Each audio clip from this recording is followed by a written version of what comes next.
छठे चरण के तहत चुनावी प्रचार का दौर जारी है और इसी कड़ी में हम बात करेंगे यूपी के जौनपुर की, जहां इस वक्त मुख्यमंत्री डॉक्टर मोहन यादव जनसभा को संबोधित कर रहे हैं।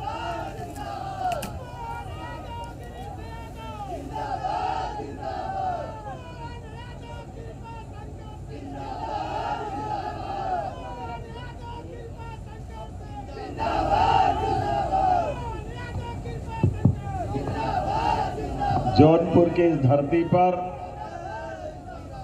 मंच पर विराजमान अभी अभी जिन्होंने अपना विस्तार से बात रखी, माननीय कृपा शंकर जी, अभिनंदन करें आपने अपने प्रत्याशी कृपा शंकर जी का, आशीर्वाद दें उनको।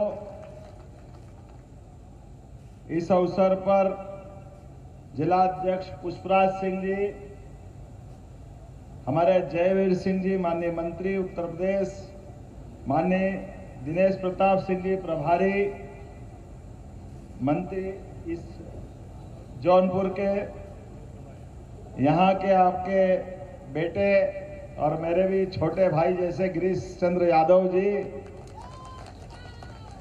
इस अवसर पर सुशील मिश्रा जी, अमरनाथ यादव जी लोकसभा प्रभारी, सुनील तिवारी जी, रमेश चंद्र मिश्रा जी, रमेश सिंह जी, पीयूष गुप्ता जी, अमित श्रीवास्तव जी,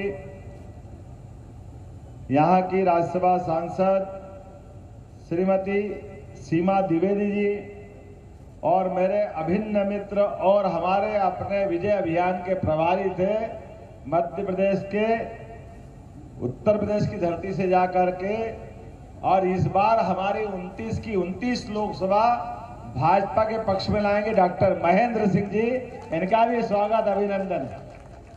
समूचा मंच और आप सब चुनाव की इस बेला में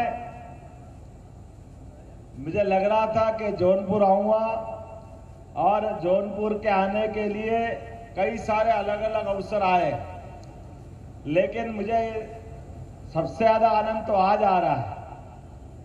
कितना सुखद संयोग है, चुनाव की इस बेला में वो प्रत्याशी भी मौजूद है जिन्होंने कांग्रेस को ठिकाने लगाने के साथ एक विजय अभियान में यहाँ के भी साक्षी बन रहे हैं। हमारे मैनपुर के प्रत्याशी और रायबरेली के प्रत्याशी दोनों यहाँ पे मौजूद है। दोनों के लिए ताली बजा करके अभिनंदन करें इस बात का। ये फिजाएं बता रही है, मौसम बता रहा है, हवा किधर जा रही है। दुश्मनों की छाती धड़क धड़क धड़क हवा निकलती जा रही है। जैसे हमको मालूम है, माता का सीता का अपहरण तो कर लिया रावण ने, लेकिन जैसे जाने अनजाने कोई सांप के बिल में हाथ डाल लेता और उसको मालूम पड़ता कि मैं किस चक्कर में पड़ गया। अभी का चुनाव भी थोड़ा थोड़ा ऐसा ही एहसास करा रहा है। कोई आगे दौड़ रहा, कोई पीछे दौड़ रहा, किसी को समझ ही नहीं पड़ रही है। और हमारे यहाँ भगवान राम का इतिहास ही कितना जोरदार था कि राम तो अभी गए ही नहीं है। अभी तो राम भक्त ने हनुमान छलांग लगा के समुद्र पार कर रिकॉर्ड बनाया। और जिसकी लंका सोने की थी, धन वैभव में कोई कमी नहीं थी, लेकिन नीयत नीति खराब थी, तो चाहे 10-10 सिर वाला रावण हो, अंततः गलत नीति के कारण से उसका वहां भी नाश हुआ। उसी प्रकार से जैसे भगवान कृष्ण ने कंस का घर में घुस करके नाश किया और जय जय कृष्ण के लिए दुनिया भर में गोपाल कृष्ण की बंसी बजाई और आवाज सुनाई दी, बोलो गोपाल कृष्ण भगवान की।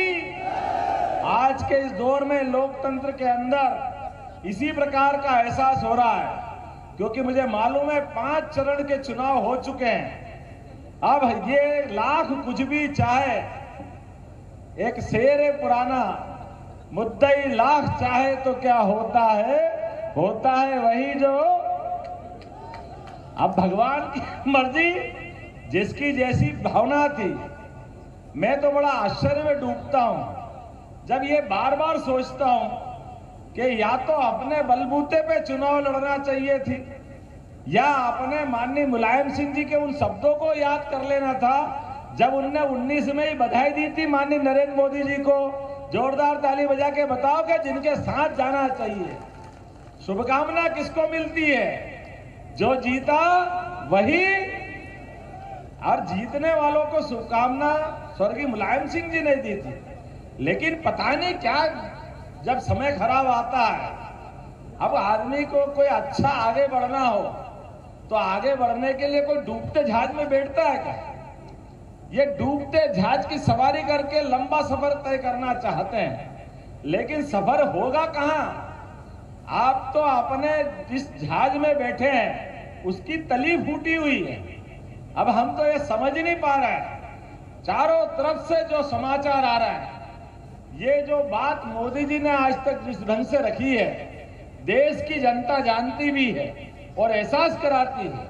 ये अपने सामने प्रमाण भी आते हैं। पहली बार उन्होंने 2014 में कहा कि ये सरकार कांग्रेस की किसी लायक नहीं है, ये बार बार देश को लज्जित कर रही है। ये आतंकवादी घटनाओं के आधार पर दुनिया का सबसे मजबूत देश 60 साल से अपनी निगाह नीची करके ये पिद्दी सा पाकिस्तान, जिसकी अपनी आबादी खुद की 20 करोड़ के आसपास होगी, लेकिन 60 साल से जब भी कोई आतंकवादी घटना होती तो ये कांग्रेस और कांग्रेस के साथ वाले सभी लोग हमेशा छाती पीटते हैं। हम क्या करें, पाकिस्तान आतंकवाद करता है, इनके आतंकवादी आते हैं इसलिए बम फोड़ जाते हैं, टिफिन बम हो जाती है, साइकिल बम फूट जाते हैं, रेलवे स्टेशन, बस स्टैंड और तो सिनेमा घर, पूरा देश आतंक में डूबा था।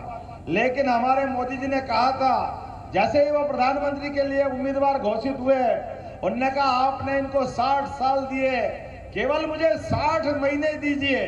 एक तरफ इनके 60 साल और उनके 60 महीने पाकिस्तान को घर में घुस के मार के बताया कि देश की जनता क्या चाहती है।